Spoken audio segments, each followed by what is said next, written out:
Everyone, അവരോൺ കുവൈറ്റിൻ്റെ ഏറ്റവും പുതിയൊരു എപ്പിസോഡിലേക്ക് എല്ലാവർക്കും വീണ്ടും സ്വാഗതം. എപ്പോഴും പറയാറുള്ളത് പോലെ തന്നെ നിങ്ങളുടെ ചോദ്യങ്ങൾക്കും സംശയങ്ങൾക്കുമുള്ള മറുപടിയാണ് ഈ വീഡിയോയും. ഇപ്പോൾ നിങ്ങൾ കാണുന്നത് ഞങ്ങൾ വഫ്രയിലേക്കുള്ള യാത്രാമധ്യേ എടുത്ത വീഡിയോസാണ്. നിങ്ങൾ സാധാരണ വീഡിയോയിൽ കണ്ടു വരാറുള്ളത് പോലെ ബിൽഡിങ്ങുകളോ അങ്ങനെ ഒരുപാട് തിരക്കേറിയ ഒരു സ്ഥലവുമല്ല ഇത്. വഫ്ര എന്ന് പറഞ്ഞാൽ പൊതുവെ ഫാം ഹൗസസും അങ്ങനെയൊക്കെയുള്ളൊരു സ്ഥലമാണ്. അങ്ങോട്ടുള്ള യാത്രയിലാണ്. എന്തായാലും നിങ്ങളുടെ ചോദ്യങ്ങൾക്കുള്ള മറുപടി എത്രയും പെട്ടെന്ന് പറയാമെന്നാണ് ഞാൻ വിചാരിക്കുന്നത്. പലപ്പോഴും പല വീഡിയോയിലും പറഞ്ഞിട്ടുള്ള ചോദ്യങ്ങൾ തന്നെയാണ് വീണ്ടും വീണ്ടും ചോദിച്ചുകൊണ്ടിരിക്കുന്നത്. അതുകൊണ്ട് തന്നെ അതൊരു വീഡിയോ ആയിട്ട് ചെയ്യുകയാണെങ്കിൽ നിങ്ങൾക്ക് ഷെയർ ചെയ്യാൻ പറ്റും എന്നുള്ളതാണ് ഞാൻ വിചാരിക്കുന്നത്. അപ്പോൾ സ്റ്റിൽ വർക്കിംഗ് സർട്ടിഫിക്കറ്റ് അറ്റസ്റ്റ് ചെയ്യണോ വേണ്ടയോ എന്നുള്ളതാണ് പലരും ചോദിച്ചിരിക്കുന്നത്. സ്റ്റിൽ വർക്കിംഗ് സർട്ടിഫിക്കറ്റ് ആ ഡേറ്റ് വരെയുള്ളത് അറ്റസ്റ്റ് ചെയ്യുകയാണെങ്കിൽ നിങ്ങൾക്ക് ആ ഒരു എക്സ്പീരിയൻസ് കുവൈറ്റിൽ കൗണ്ട് ചെയ്യുന്നുള്ളതാണ്. ഇവിടെ ഓരോ വർഷത്തെ എക്സ്പീരിയൻസിനും വളരെ വാല്യൂ ഉണ്ട്. അപ്പോൾ അതനുസരിച്ച് നിങ്ങളുടെ ഗ്രേഡ് ചേഞ്ചിങ്ങിൻ്റെ സമയമൊക്കെ വരുമ്പോഴേക്കും നിങ്ങൾക്ക് അത് വളരെ ഇമ്പോർട്ടൻ്റ് ആണ്. സാലറിയിലൊക്കെ അത് വളരെ ഇമ്പോർട്ടൻ്റ് ആയതുകൊണ്ട് തന്നെ നിങ്ങൾക്ക് അതുവരെയുള്ള ആ ഡേറ്റ് വരെയുള്ള എക്സ്പീരിയൻസ് അറ്റസ്റ്റ് ചെയ്ത് കൊണ്ടുവരികയായിരിക്കും എപ്പോഴും നല്ലത്. പിന്നെ വിസ വരാൻ എത്ര സമയമെടുക്കുമെന്നാണ് പലരും ചോദിക്കുന്നത്. അതിനെക്കുറിച്ച് ഒരിക്കലും നമുക്ക് ആക്യുറേറ്റ് ആയിട്ട് പറയാൻ പറ്റുകയില്ല. ഒരുപാട് ഫോർമാലിറ്റീസും കാര്യങ്ങളൊക്കെ ഉണ്ട്. അതുകൊണ്ട് പലർക്കും പല രീതിയിലാണ് വിസ വന്നിരിക്കുന്നത്. അതുകൊണ്ട് തന്നെ നമുക്ക് എത്ര നാളെടുക്കുമെന്ന് ആരോടും പറയാൻ പറ്റില്ല എന്നുള്ളതാണ് ഒരു വാസ്തവം. അപ്രോക്സിമേറ്റ്ലി 2 to 3 months എന്നേ പറയാൻ പറ്റുള്ളൂ.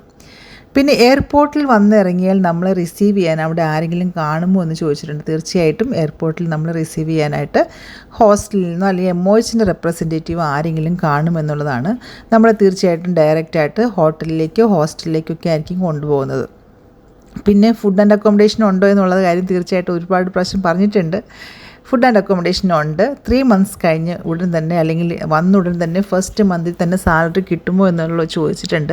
കഴിഞ്ഞ വീഡിയോയിൽ പറഞ്ഞതാണ് എങ്കിൽ പോലും വീണ്ടും ചോദിക്കുന്നതുകൊണ്ട് പറയുകയാണ്. ഫസ്റ്റ് മന്തിൽ തന്നെ നമുക്ക് സാലറി കിട്ടിയില്ല. പണ്ടൊക്കെ ഇവിടെ 8 to 9 months കഴിഞ്ഞാലാണ് സാലറി കിട്ടിക്കൊണ്ടിരുന്നത്. ഇപ്പോൾ നിങ്ങൾക്ക് ഇവിടെ വന്ന് പേപ്പർ വർക്കും കാര്യങ്ങളൊക്കെ എത്ര പെട്ടെന്ന് കഴിയുന്നു അതനുസരിച്ചാണ് സാലറി കിട്ടുകയുള്ളൂ. അപ്പോൾ അതുകൊണ്ടുള്ള എക്സ്പെൻസസ് ഒക്കെ മീറ്റ് ചെയ്യാനുള്ള പണം നമ്മൾ നാട്ടിൽ നിന്ന് കൊണ്ടുവരണം. ഒന്നും വിഷമിക്കേണ്ട, MOH എല്ലാ പൈസയും നിങ്ങൾക്ക് തരുമെന്നുള്ളതാണ്. വന്ന് വെരി നെക്സ്റ്റ് വർക്കിംഗ് ഡേയിൽ നമ്മൾ ഡ്യൂട്ടിക്ക് ജോയിൻ ചെയ്യേണ്ടതുകൊണ്ട് തന്നെ നാട്ടിൽ നിന്ന് യൂണിഫോം നിങ്ങൾക്ക് കൊണ്ടുവരാം. നിങ്ങൾക്ക് ഞാൻ പല യൂണിഫോമിൻ്റെയൊക്കെ പാറ്റേൺ ഉള്ള ഒരു വീഡിയോ ചെയ്തിട്ടുണ്ട്. അത് നിങ്ങൾക്ക് നോക്കി അതുപോലെ സ്റ്റിച്ച് ചെയ്ത് കൊണ്ടുവരാം. ഇനി അത് നിങ്ങൾക്ക് ചെയ്യാൻ പറ്റിയില്ലെങ്കിൽ പോലും ഇവിടെ വന്ന് നിങ്ങൾക്ക് സ്റ്റിച്ച് ചെയ്യാനുള്ള സൗകര്യം ഉണ്ട്. അല്പം പണം കൂടുതൽ കൊടുക്കണമെന്ന് മാത്രമേ ഉള്ളൂ. പിന്നെ ഒരു കാര്യം പറയാനുള്ളത്, MOH ഇപ്പോൾ ഓൺലൈനിൽ ആപ്ലിക്കേഷൻ സ്റ്റാർട്ട് ചെയ്തത് മുതൽ ഈ സമയം വരെയും ഒരുപാട് ചേഞ്ചസ് വന്നിട്ടുണ്ട്. അതുകൊണ്ട് തന്നെ നമ്മൾക്ക് ഇന്ന് പറയുന്ന കാര്യങ്ങളായിരിക്കണം എന്നില്ല നാളെ വരുന്നത്. പലപ്പോഴും മാറ്റങ്ങളുണ്ട്. പിന്നെ വിസ ഇല്ലാതെ മെഡിക്കൽ ചെയ്യാൻ പറ്റുമോ എന്നുള്ള സംശയങ്ങൾ കുറേ പേര് ചോദിച്ചിട്ടുണ്ടായിരുന്നു. അതിനുള്ളൊരു ആൻസർ നിങ്ങൾക്ക് ഓൾറെഡി കിട്ടിക്കാണുമെന്ന് ഞാൻ വിചാരിക്കുകയാണ്. വിസ ഇല്ലാതെ മെഡിക്കലിൻ്റെ അപ്പോയിൻമെൻ്റ് എടുത്ത് നമുക്ക് മെഡിക്കൽ ചെയ്യാൻ പറ്റുന്നതാണ്. പിന്നെ കുറേ പേരുടെ ഒരു കൺസേൺ ആണ് സാലറി നമുക്ക് ലോക്കം കോൺട്രാക്റ്റിൽ എഴുതിയിരിക്കുന്നതിനേക്കാൾ കുറഞ്ഞു പോകുമോ കൂടുമോ, എങ്ങനെയാണ് ഒരു BSc നേഴ്സിൻ്റെ ഫൈനൽ സാലറി എത്രയാകും എന്നുള്ളതിനെക്കുറിച്ചൊക്കെ. ലോക്കം കോൺട്രാക്റ്റ് എന്ന് പറയുന്നത് നമ്മൾ ഇൻ്റർവ്യൂവിൻ്റെ സമയത്ത് നമ്മൾ കൊടുത്തിരിക്കുന്ന എക്സ്പീരിയൻസും അതുപോലെ തന്നെ നമ്മളുടെ ഡിഗ്രിയും അങ്ങനെ പല കാര്യങ്ങളും അവർ നോക്കി അതിന് ശേഷം അവർ തീരുമാനിക്കുന്ന ഒരു സാലറിയാണ്. ഇവിടെ വന്നതിന് ശേഷം നിങ്ങൾക്ക് ഒരുപാട് ഫോർമാലിറ്റീസ് സിവിൽ സർവീസ് കമ്മീഷനിലൊക്കെ ചെയ്യാനുണ്ട്. അതിന് ശേഷം നിങ്ങൾക്ക് ലഭിക്കുന്ന ഡിപ്പാർട്ട്മെൻറ്റ് അനുസരിച്ച് മാത്രമേ നമുക്ക് പറയാൻ പറ്റുകയുള്ളൂ എത്ര സാലറി കിട്ടുമെന്ന്. 900 to 950 വരെ സാലറി വാങ്ങുന്ന ആളുകളുണ്ട്. എന്നാൽ 600, 650 കിട്ടുന്ന ആളുകളുമുണ്ട്. അതുകൊണ്ട് തന്നെ നമ്മൾക്ക് കംപ്ലീറ്റ്ലി എത്ര സാലറിയാണ് മാക്സിമം എന്നുള്ളതിനെക്കുറിച്ചൊക്കെ നമുക്ക് ഏത് ഡിപ്പാർട്ട്മെൻറ്റിലാണ് ഏത് ഹോസ്പിറ്റലിലാണെന്നനുസരിച്ചാണ് പലപ്പോഴും നമുക്ക് ഓഫർ ലെറ്ററിൽ എഴുതിയിരിക്കുന്ന ആ ഡിപ്പാർട്ട്മെൻറ്റ് തന്നെ കിട്ടാനുള്ള ചാൻസ് ഉണ്ട്. 99% അങ്ങനെ തന്നെയാണ്. ഇനി എങ്ങാനും എന്തെങ്കിലും ഒരു മാറ്റം വന്നാൽ മാത്രമേ ഉള്ളൂ. പിന്നെ ഇവിടെ വന്നതിന് ശേഷം എഴുതുന്ന എക്സാമിൻ്റെ ഡീറ്റെയിൽസ് എന്തൊക്കെയാണെന്ന് ചോദിച്ചിട്ടുണ്ട്. ഇവിടെ എഴുതുന്ന എക്സാമിൻ്റെ ഡീറ്റെയിൽസിനെ കുറിച്ച് നിങ്ങൾ ഒരുപാട് വിഷമിക്കേണ്ട ആവശ്യമില്ല. നിങ്ങൾക്ക് പോസ്റ്റിംഗ് ലഭിച്ചിരിക്കുന്ന ഹോസ്പിറ്റലിൽ നിന്നും SDU അതായത് സ്റ്റാഫ് ഡെവലപ്മെൻറ്റ് യൂണിറ്റിൽ ഒരു എക്സാം ഉണ്ടായിരിക്കും. അതാണ് ഇവിടുത്തെ ഒരു എക്സാമായിട്ട് അവർ കൺസിഡർ ചെയ്യുന്നത്. നിങ്ങൾക്ക് MOHൻ്റെ ലൈസൻസ് തീർച്ചയായിട്ടും ഇഷ്യൂ ചെയ്യും. അതിനെക്കുറിച്ച് നിങ്ങൾ തോറ്റു പോകുമോ എന്നൊന്നും പേടിക്കേണ്ട ഒരാവശ്യമില്ല. പിന്നെ കുറേ പേര് ചോദിക്കാറുണ്ട് ഞങ്ങൾക്ക് മെയിൽ ഓപ്പൺ ചെയ്യാൻ പറ്റിയില്ല, ഇൻ്റർവ്യൂ അറ്റൻഡ് ചെയ്യാൻ പറ്റിയില്ല എന്നൊക്കെ. ഇനിയിപ്പോൾ ഒരു സെക്കൻഡ് ചാൻസ് ഉണ്ടോ എന്നുള്ളതാണ് അവർ ചോദിക്കുന്നത്. ഇപ്പോഴത്തെ അവസ്ഥയിൽ ഒരു സെക്കൻഡ് ചാൻസ് എന്നുള്ളത് വളരെ ബുദ്ധിമുട്ടാണ്.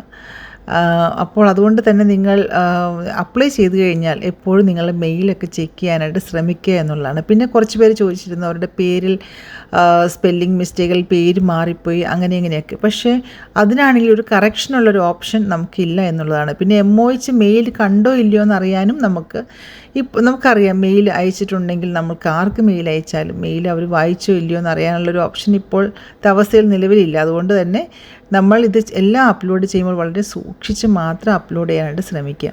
പിന്നെ കുറേ പേര് ചോദിക്കുന്ന ഒരു കാര്യമാണ്, മെഡിക്കലി നമ്മൾ അൺഫിറ്റ് ആയി കഴിഞ്ഞു കഴിഞ്ഞാൽ വീണ്ടും ചെയ്യാൻ പറ്റുമോ എന്നുള്ളത്. അതിനുള്ള സാധ്യത വളരെ കുറവാണ്. അപ്പോൾ ഇതൊക്കെയാണ് നിങ്ങളുടെ ചോദ്യങ്ങൾക്കുള്ള മറുപടിയായിട്ട് എനിക്ക് പറയാനുള്ളത്. ഞങ്ങൾ വഫ്രയിൽ പോകുന്നത് ഒരു ദിവസം അവിടെ സ്പെൻഡ് ചെയ്യാനായിട്ടാണ്. നമ്മൾ കുറേ ഫാമിലീസൊക്കെ ഒന്നിച്ചാണ് പോകുന്നത്. അപ്പോൾ വളരെ വ്യത്യസ്തമായിട്ടുള്ളൊരു അനുഭവമായിരിക്കും ഞങ്ങളവിടെ ചെന്ന് കഴിയുമ്പോൾ. ലൊക്കേഷനൊക്കെ ഓൾറെഡി ഞങ്ങൾ കണ്ടതാണ്.